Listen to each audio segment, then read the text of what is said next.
is pink, and my is the white of the fluids that support my brain. I don't know how to get it back into my head. I open my mouth and eat it, hoping that this will sort the problem out, but no, my brain is redigested by my stomach, and the cycle starts again. It's the Daniel's Nemesis podcast, reading XBook, episode 7, Ginger is Summoned. Absence makes the heart grow fonder, allowing me to return to a book after a decade and a half. But does this mean that proximity makes the heart darker? That's what this podcast is out to explore. Appropriately, I've been absent from this here space for a number of years. How dark is my heart? Or am I fond of this book again? So let's get into it. XBook. My debut novel. If novel is the term for dumping my post-teenage angst around the loose frame of aliens invading at the end of the First World War and calling that a story. In each episode, I read out a chapter and then dissect it as a slightly less awkward, full-grown adult who's existed in this world for a bit longer. I learned a new word for reading out recently, bespout. To recite in a pompous or affected manner. Seems appropriate for the level of arrogance I have for coming up with this podcast and expecting you to be interested in anything I have to say now, let alone the things I had to say back then.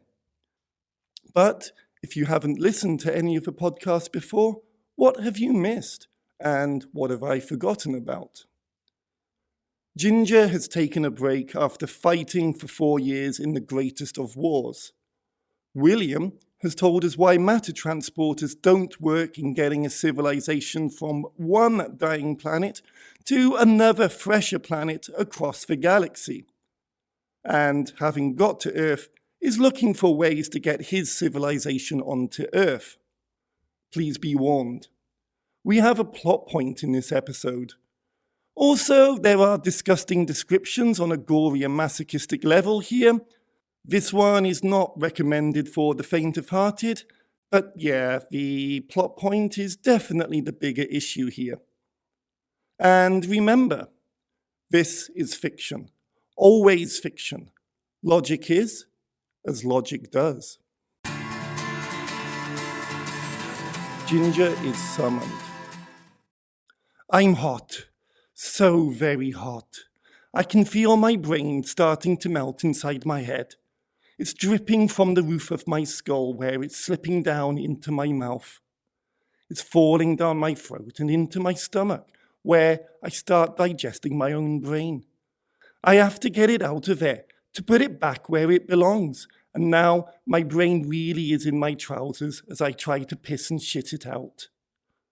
My shit is pink, and my piss is the white of the fluids that support my brain. I don't know how to get it back into my head. I open my mouth and eat it, hoping that this will sort the problem out. But no, my brain is redigested by my stomach, and the cycle starts again. I have an idea. I pull out one of my eyes, pulling it away from the muscles that support and move the eye, and then detaching it from the cord. I put the eyeball down carefully so as not to lose it. Then I spoon the twice-digested brain into the hole left by my eye, whilst my head is tilted back. My brain has turned very runny now, so I have to be careful not to spill any down the side of my face.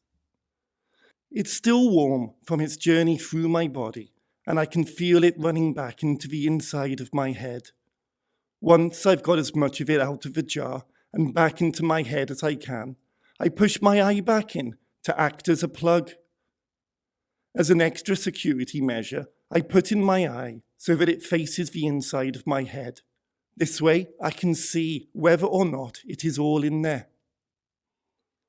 But my brain fluid just escapes down the hole it first went down into my throat, into my digestive system, and eventually it comes back out. I need to solidify it. I put the fluid into a cake tin and put it in the oven, where I leave it to bake for a couple of hours. It comes out perfectly formed and very warm. There is no choice now. I have to cut off the top of my head. I reach for a saw and cut through the skull. I place the skull cap onto the table next to my brain cake, which I pick up and place into my head. It stays there. Now I have to reattach the top of my skull. I put on cement and glue before placing the cap back on my head. I then hammer in loads of nails whilst the cement and glue dries, with some string looped over my head as an extra security measure. I sit very still for the duration. When I am ready, I go out and play football, where I header the ball into the goal, scoring the winning goal. The stamping of the feet of the crowd is rousing me. I'm in my bed, yet the crowd is still there, stamping, knocking. I regain my consciousness. There's someone at the door. They've been knocking for so long now, they are not going to go away. I'm going to have to get up. I check my head and it's perfectly formed, but I stub my toe and I fall to the floor, crippled. The knocking is subsiding now that they know someone's awake. I crawl across what looks like a battlefield where there is danger at every turn. Finally, I reach my target destination. I open the door. The man at the door's 3 heads subside into one. Just one, enabling me to talk to him comfortably. Awfully sorry to bother you, sir, but there is a frightfully urgent telephone call for you at the local army base. He salutes, but his arm falls off in the process. He's wearing a uniform that's not that of a fireman. I yawn. Can't it wait? No, sir, it is frightfully urgent. Righty-ho then, I'll be there in a minute. Tally-ho! I close the door in the soldier's face. I turn to Dee, but she is at peace, restful and still asleep, and I do not want to disturb her. But I see something now when I see Dee. I see a gravestone where the headboard should be, though I cannot see the name or any dates. I see this grave, but I fail to understand, for I returned home to her. She kept me alive throughout the war. She was everything that I fought for. Perhaps not everything, for I do not feel that maybe I loved her as much as I could. But she was there for me when I came back, and that was all that I wanted. She wants to get married, though I do not feel the same way. And I know that the grave does not mean the death of a way of life or a relationship. It is the death of something, yet we are both alive. But as reassuring as that thought is, it does not feel right. Dee has a deathly sheen to her face. Her expression seems, perhaps, fixed. Her eyes are warm, though, as warm as the last time that I saw her. Putting this to one side, I dress quickly and blow her a kiss as I walk out of the door. I'm being taken to the base. The ride is rough. Should have taken my car, but I didn't suggest it. The bumping up and down is making me sleepy, and I can see where the road is turning into waves. The horse we are on is struggling to swim now and spurting out all kinds of fiery fumes as the journey continues. Eventually, the horse turns back to normal, and the rest of the ride is peaceful. I get out of the vehicle when we reach the base. It is not big. Most of the places I've served at are much bigger. It seems to deal more with catering for the local population than any kind of major military installation. The soldier boy leads me through to where the telephone call had come through. I pick up the phone. No one's told me yet who's called. Kids, is that you? It turns out to be the Flight Lieutenant Johnson. Already I feel my mind switching off as he jabbers down the line, his voice transforming into a fist as it comes out of the earpiece, grappling my throat and squeezing the life out of me. That is correct, sir. I choke out the words, fighting back the hands. Good. I'm very tired right now. I can't handle mornings, and the last person I would want to talk to is the flight lieutenant. Besides, I can't understand right now why on earth he is calling me in my aircraft. Could you just get on with it? Jeeves, you must report back to base immediately. It is of the utmost bally importance. But sir, I'm on a mission right now, you know? Why would I be needed back at base? What mission? You're on your leave. Must be a code word in case anyone's listening. I'll let him carry on. Have you read the telegram that's been sent around all the military offices yet? Well, no, sir. I've only just woken up. Why? There's a shark swimming nearby. This can't be good. Just jolly well read it. I shout out to one of the aircraft nearby. I don't recognize the man. I don't recognize any of the men. This isn't my squad. Why am I flying a mission with men I don't recognize? Can you pass me this telegram, please? I shout it out. The man gives me a look of displeasure. The telegram appears to be in front of me. I start to read it, but I notice that the shark is gobbling at a number of minnows. I know it's taunting me. It's pretending that it doesn't want to eat me, but I know it does. It disappears under the surface of the sea. I know it'll be back. As I read through the telegram, I learn that London, as well as many other major cities around the world, have been invaded. This starts turning my stomach. I look for signs that it is the Germans, but it appears they, too, were invaded. The only clues this telegram gives is that London and other major cities have been totally destroyed in the early hours of this morning by what appears to be greatly advanced craft as part of a supposed alien invasion. The telegram continues to state that the Earth has now been given 24 hours to surrender, and that the world leaders will be having an emergency debate later today to decide whether or not to give in to these so-called aliens. I put the telegram back down. Decision time.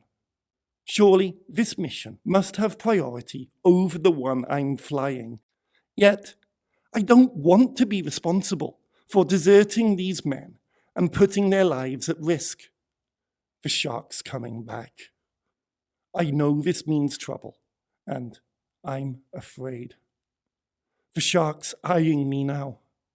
I try to shoot it with my guns, but it easily manages to dodge my bullets, which, for some reason, come out sluggish and very slow, falling far short of the range that they should reach. Eventually, one does manage to hit the shark, but it just bounces off his skin as if I had dropped a small pebble from a very small height. However, my hatred towards the shark enables it to grow. It grows. It grows. Then it is very big. Fuck! What have I done? I've made it angry now. It's giving me another evil look and flips itself around mid-air and comes towards me. It's actually 100 miles from me now, but that distance, with its size and speed, is decreasing at a rate of seconds. I can actually count down the time it'll take to get here. 10, 9, I try to turn my aircraft around. 7, it's too sluggish. 5, I'll never get away. 3, 2, 1. It hits my aircraft, knocking me out of it with such a velocity that I'm actually 10 miles above my aircraft before my momentum starts to fail and I begin my descent downwards. I can't breathe up here. There's virtually no air. The sooner I get down, the better. 5 miles later, and the shark is back. It's tickling me as I fall. I'm laughing. Fuck knows how much I'm laughing, but it's killing me because I have no oxygen to breathe back in. I'm asphyxiating up here whilst this shark is tickling me. Evil. The purest evil. I'm now 100 meters from my aircraft, which is still flying, unaided in the air.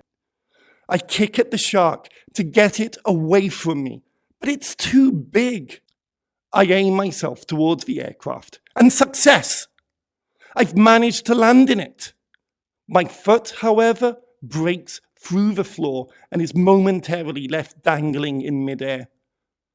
This has stopped my descent, but the shark hasn't stopped and continues plunging towards the ground. It hits the ground, causing a massive mushroom-shaped cloud to grow and waves to ripple across the continent. Evil. But I've had enough.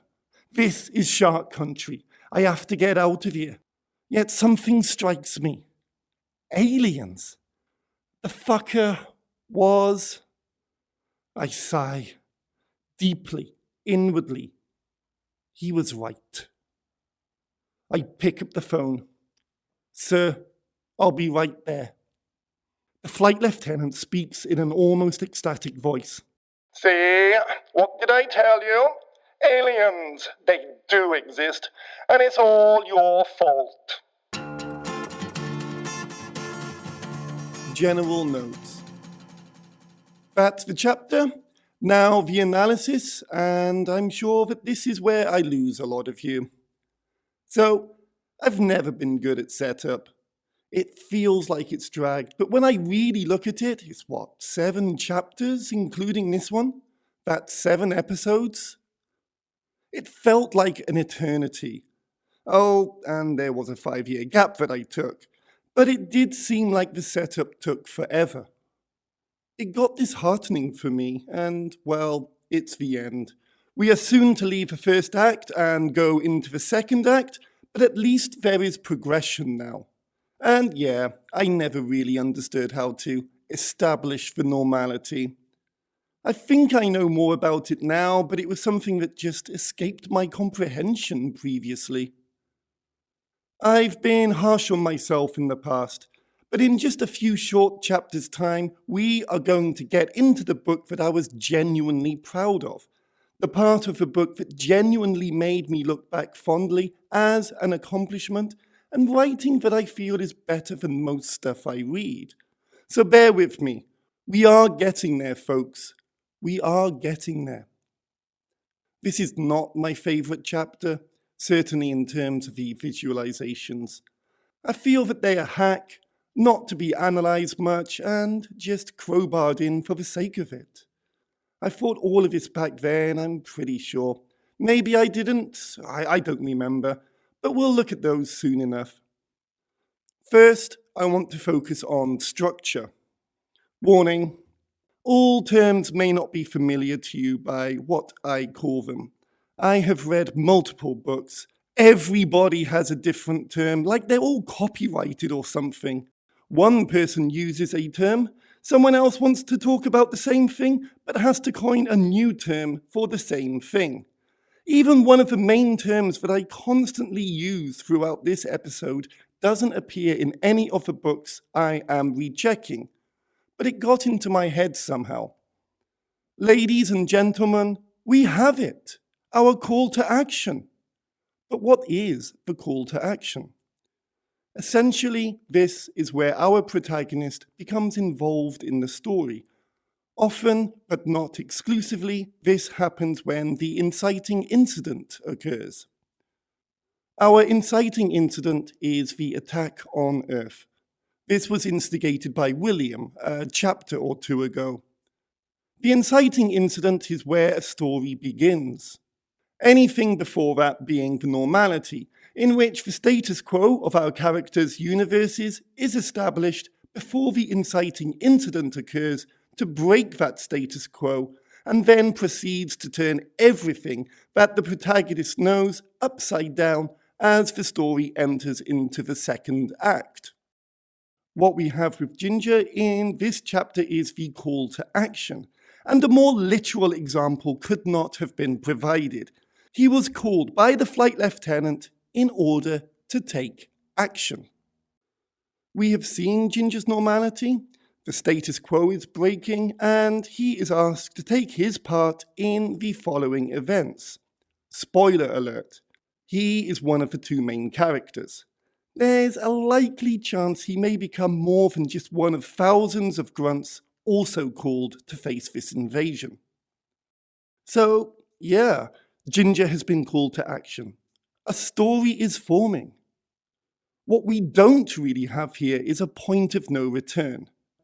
I think I relied on my sense of a military man's duty to serve to keep him involved in the story.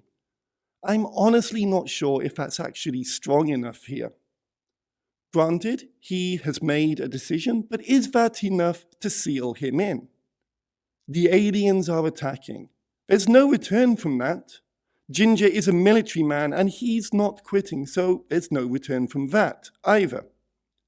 But what stops him from fading into the background? Well, something does happen in a later chapter. Sorry for the spoiler, but it's as if not having a clue, I was still able to follow a sense of basic story structure. So why bring this up? Well, I want to get into motivation in just a moment, but also to have a go at my old lecturer.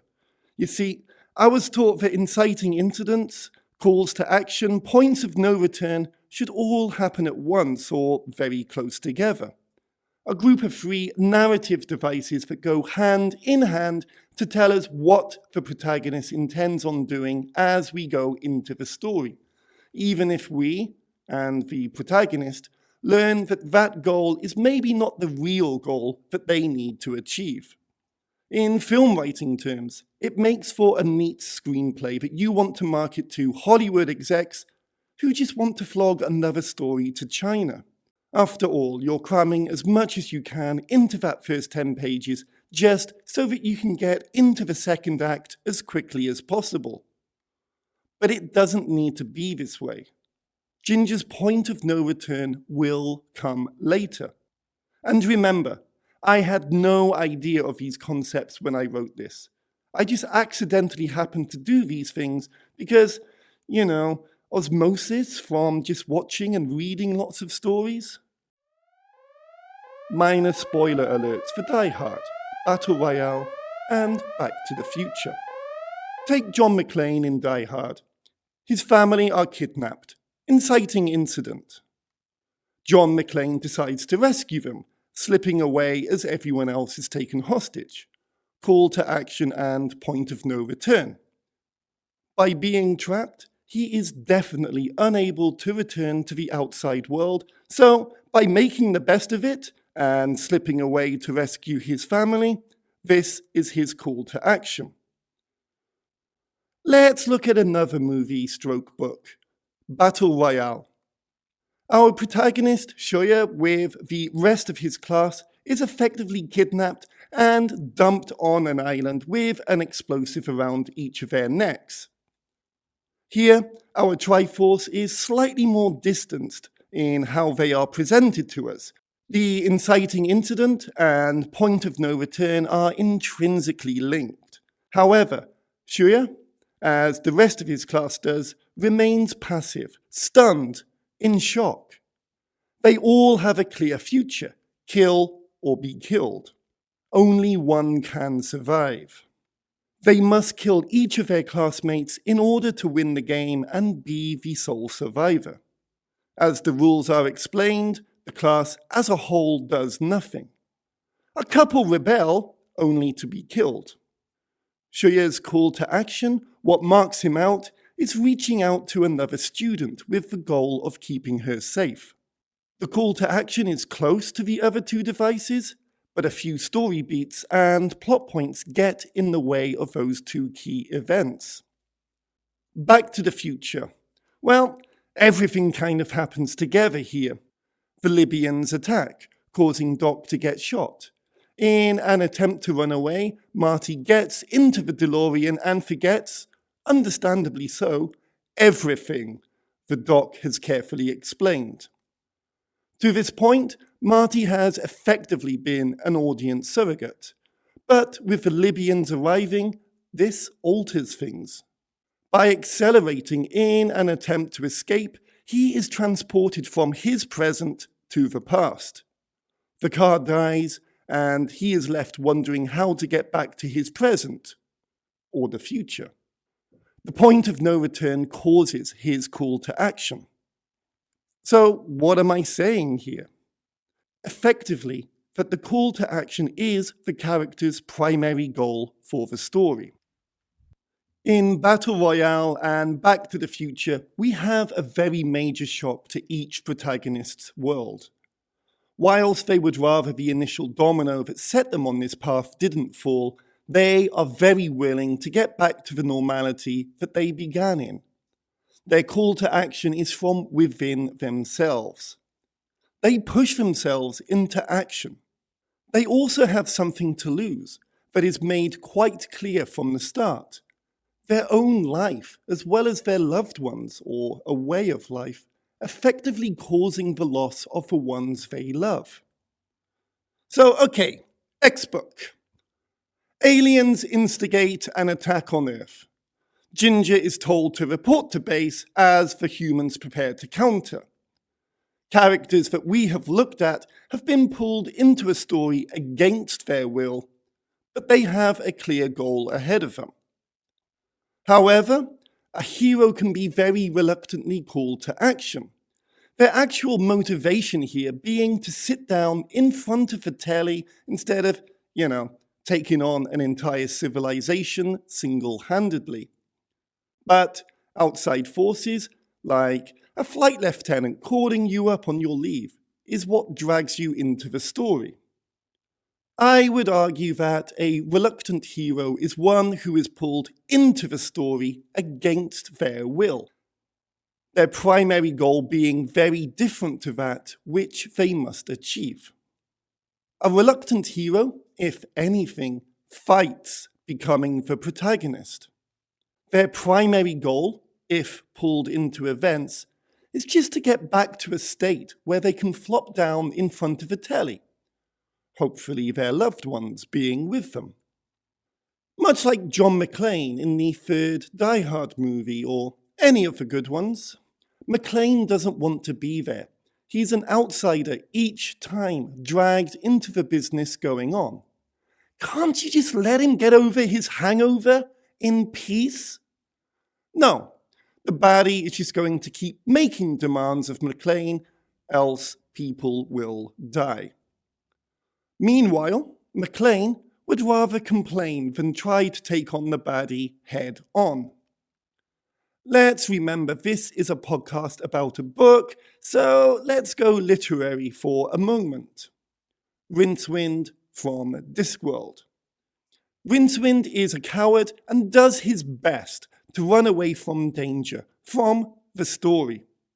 So far, a perfect example of a reluctant hero, by my definition at least. Therefore, it is his cowardice, ironically, that gets him more and more involved in the plot, dragging him reluctantly towards the final confrontation.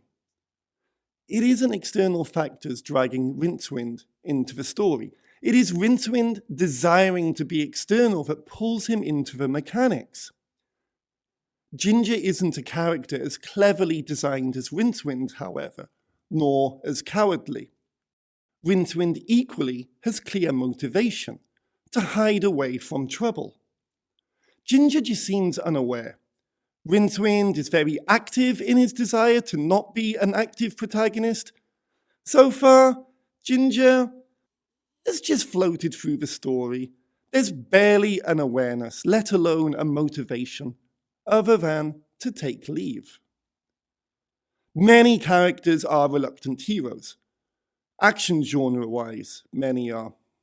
It's more dynamic to have their characters evolve into the being that will take on the menace. John McClane overcoming his hangover to be the goodie once again. Rincewind, trying to run away, has to accept his fate that once again he has been chosen to save his world. Shuya, deliberately refusing to play the game he cannot escape, is forced to learn trust in a world where trust is against the rules. Even in rom-coms, the two lovers-to-be try to find ways to not be lovers until they accept their inevitable fate of togetherness at the end of the story. Either way, whether a protagonist is reluctant or not, values the protagonist holds have been introduced and are now challenged at this stage of the story. Right now, Ginger's hardly the most engaged he's been in terms of being in service.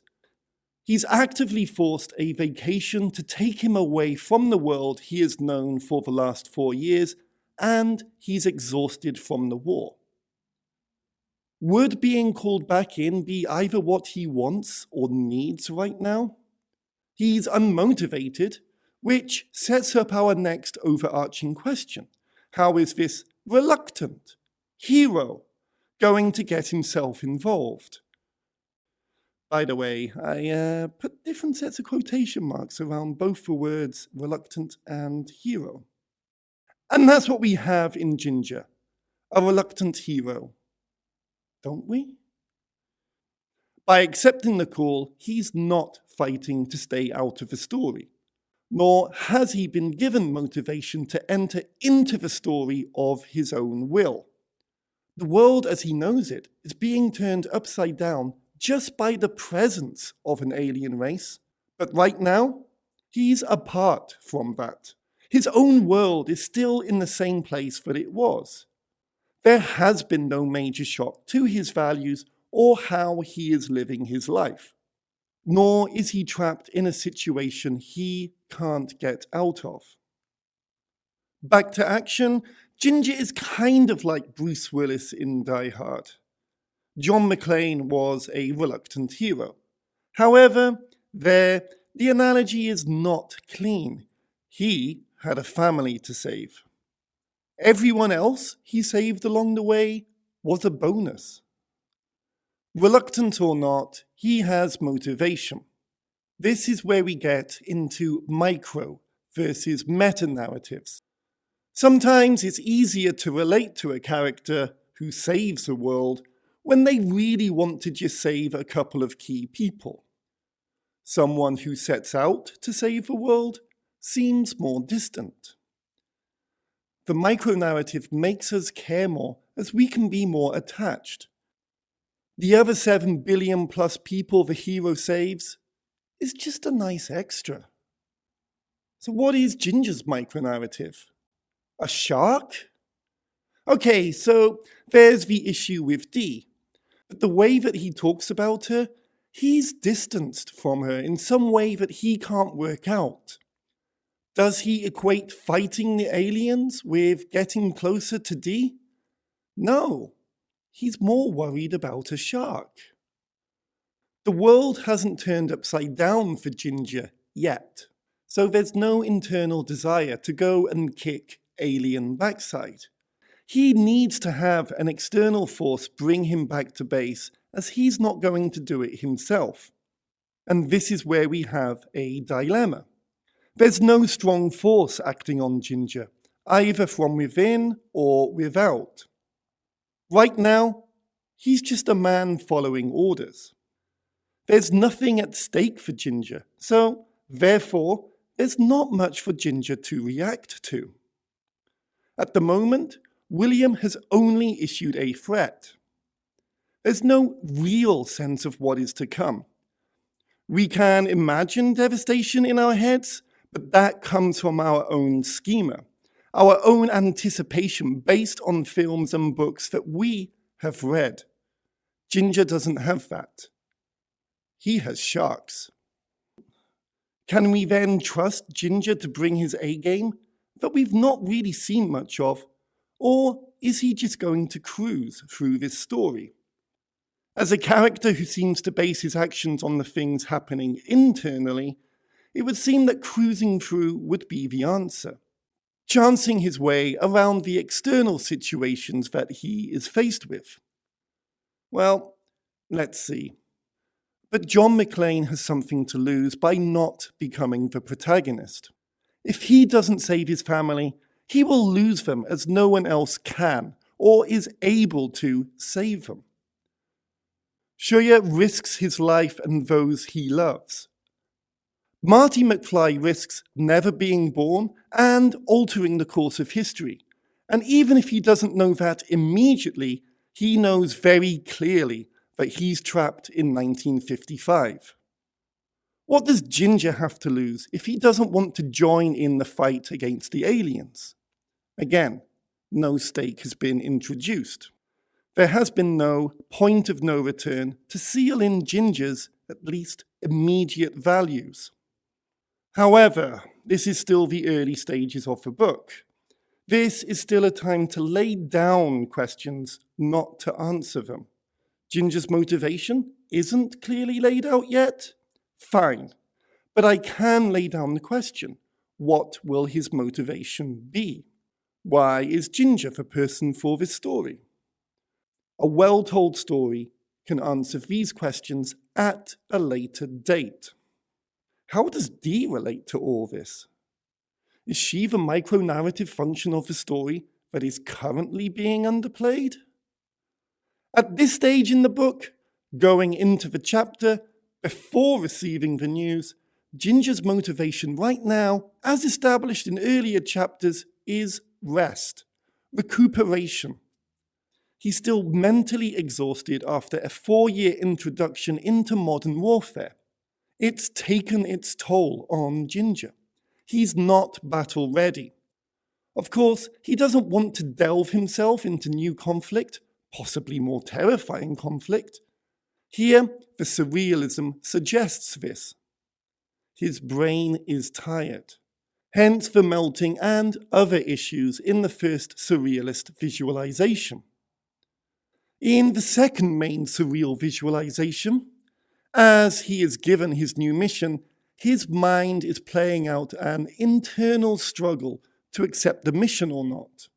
It's going to be dangerous. It's going to be out of his comfort zone. Current technology will not be enough. He's going to be alone. But he is the one person left to take the job. The minnows are eaten.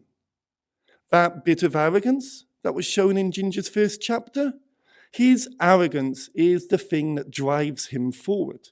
He might be worn down. His self-belief is still there, though it's not pronounced. There's even the suggestion that it's his fault from an external character, L. Flighty.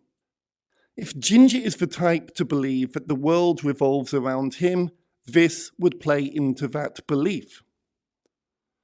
To be fair, Ginger's state of mind isn't clear.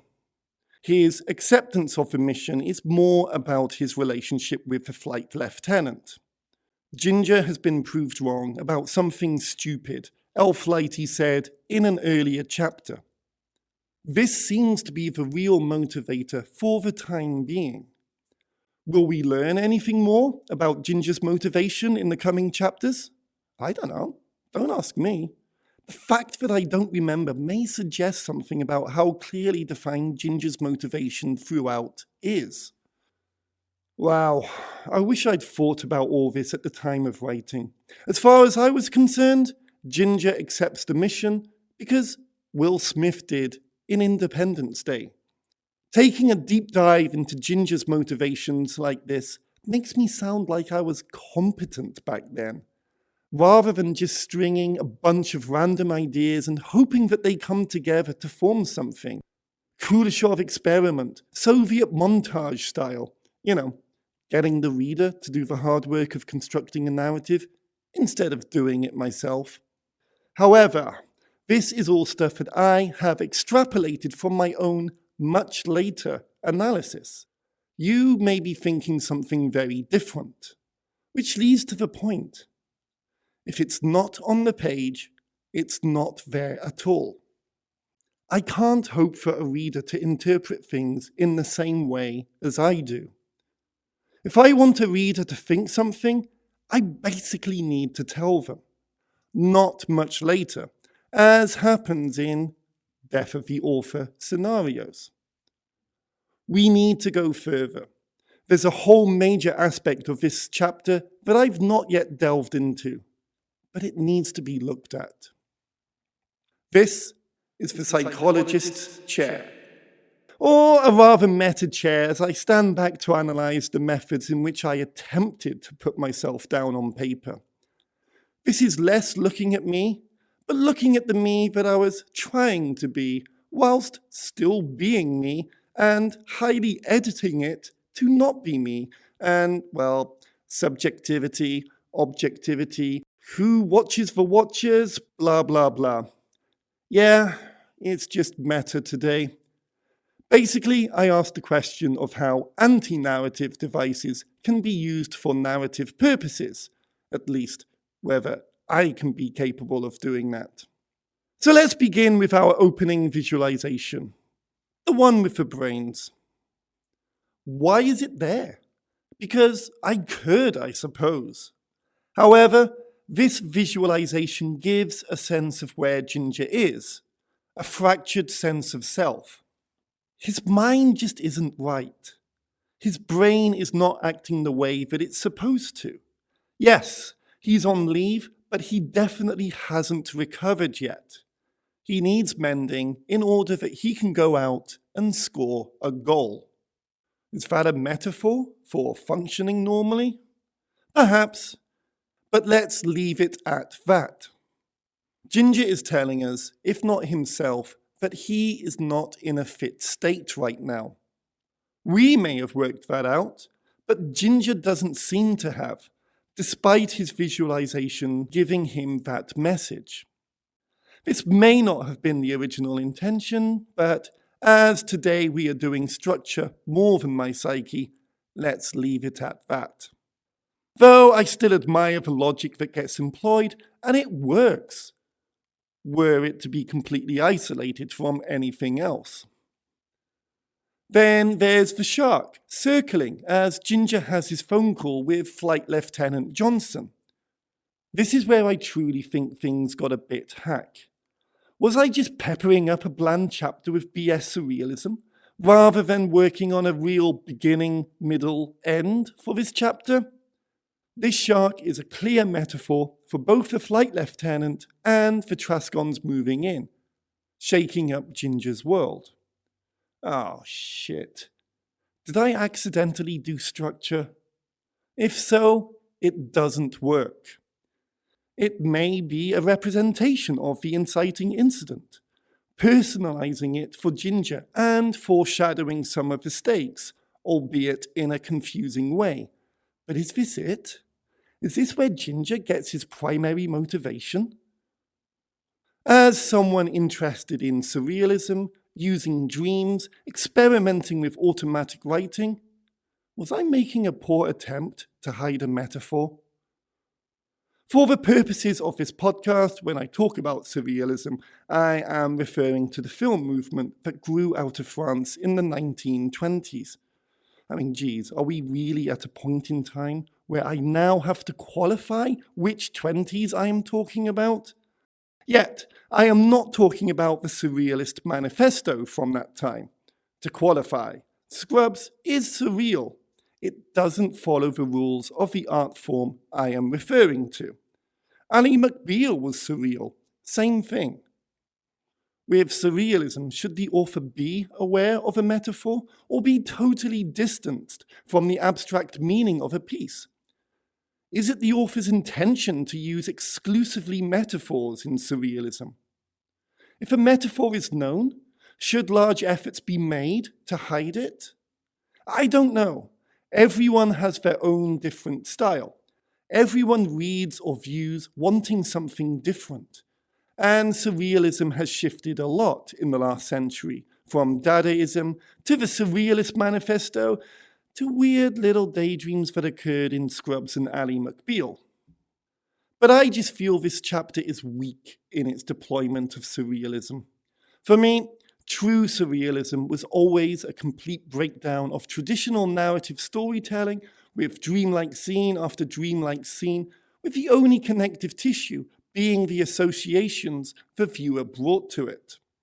The Kuleshov experiment, wonderfully portrayed in Man with a Movie Camera, or the dream-inspired work that was Bunuel and Dali's collaboration in Un Chien Andalou. I remember heavily critiquing Bunuel's Viridiana for being surreal light, and daring to have a reference to the Last Supper that was too easy to interpret. I was a piece of shit back then.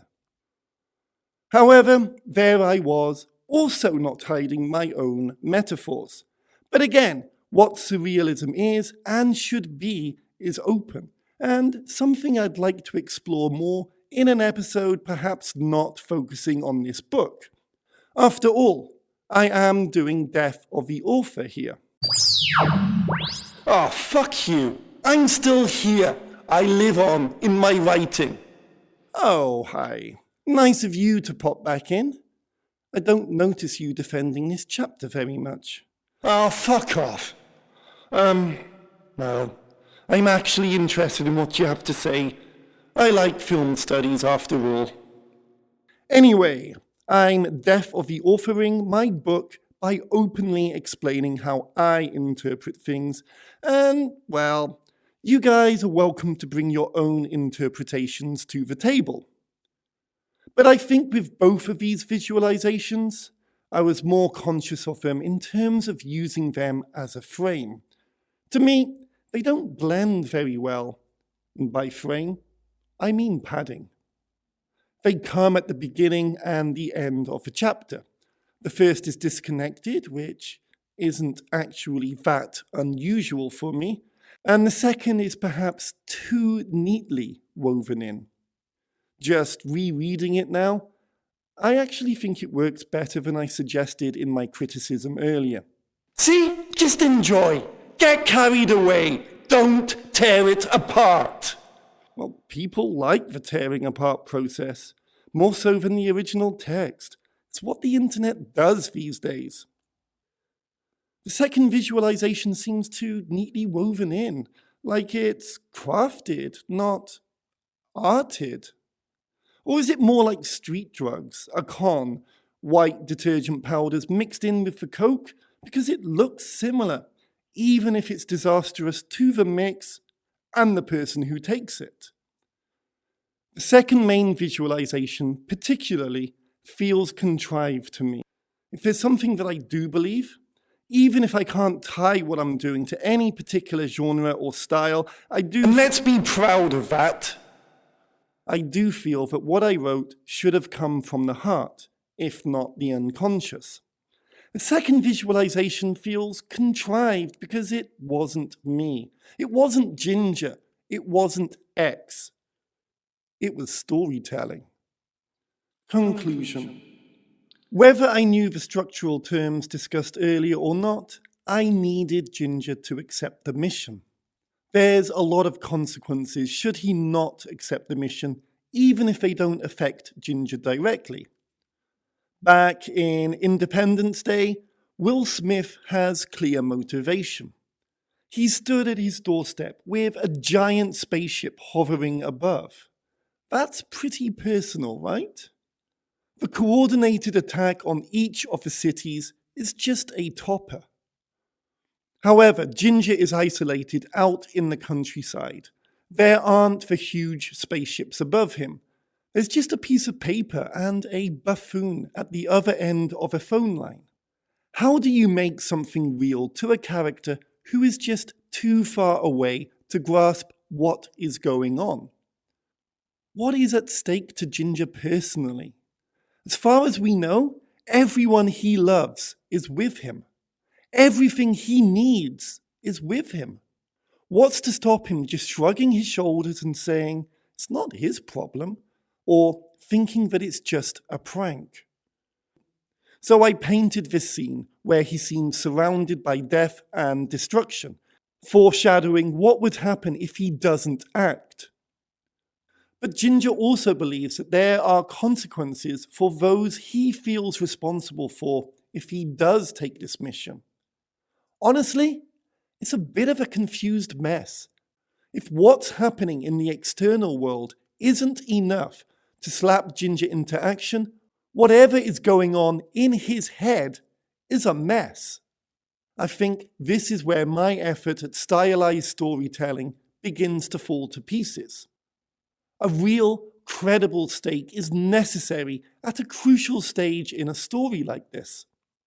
Whatever he might lose or whatever he might gain by responding to the call of action might become trivial when going into the final push of conflict and resolution, but it needs to matter to Ginger right now.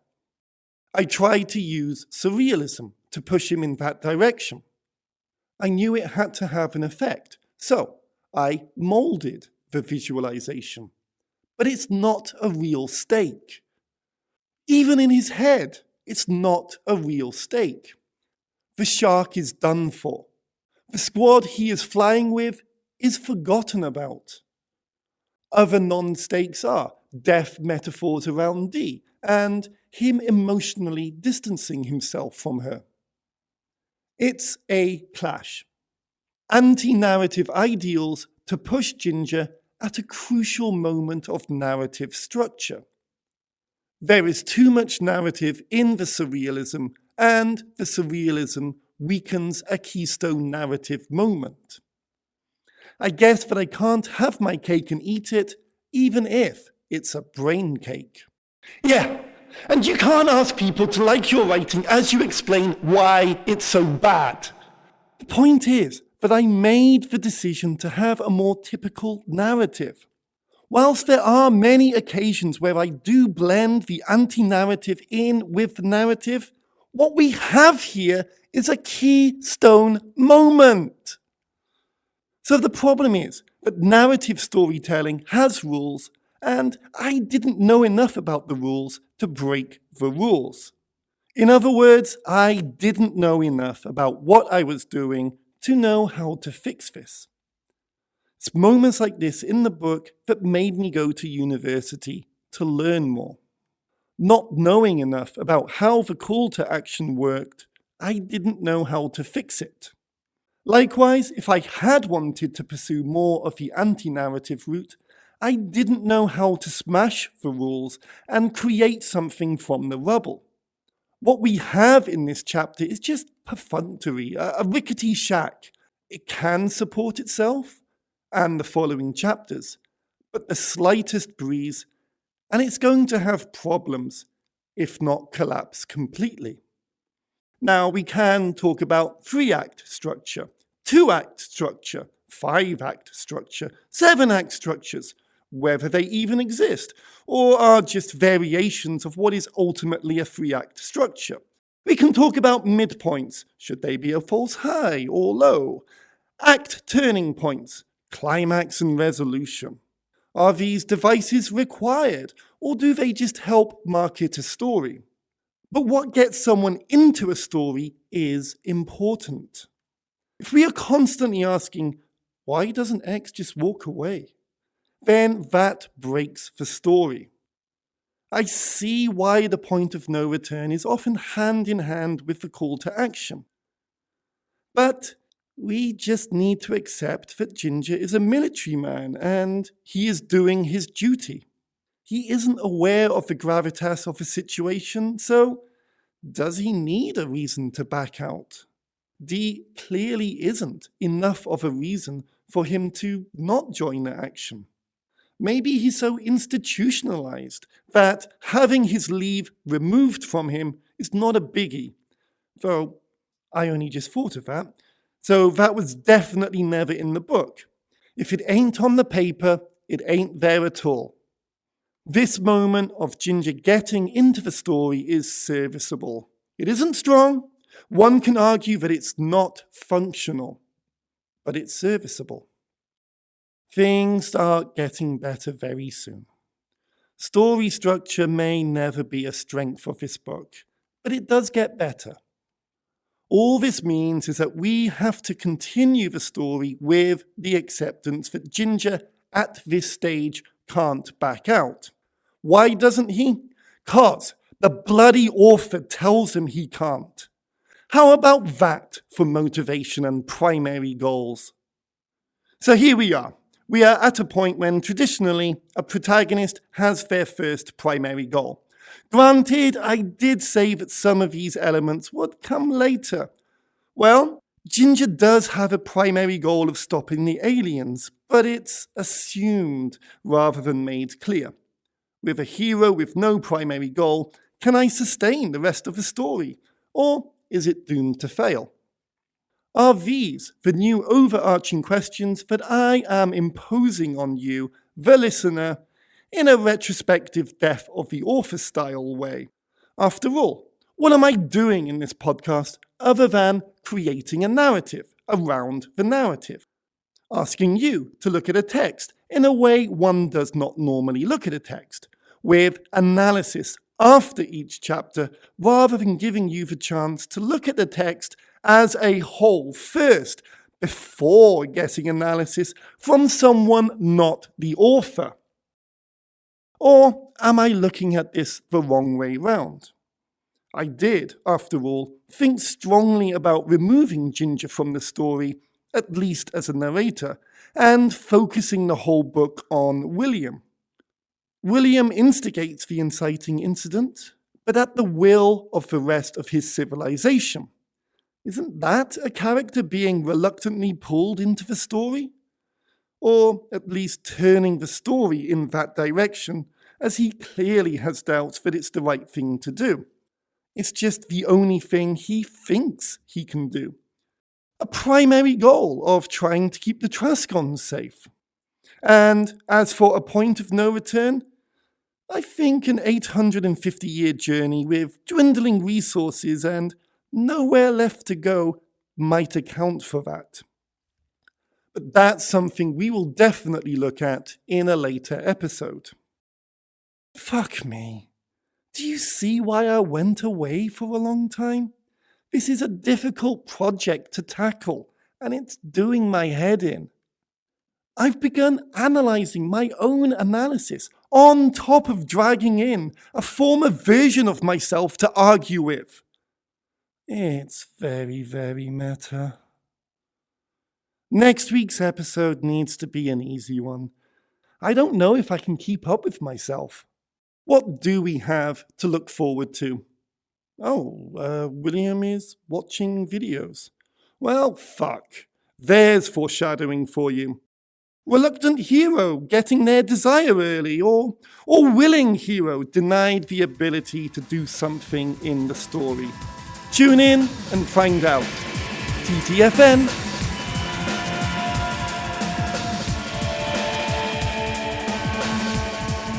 And just in case you were wondering, all text was written by me, Daniel's Nemesis, and XBook is purely a work of fiction and is not meant to be based on anyone or any events at all.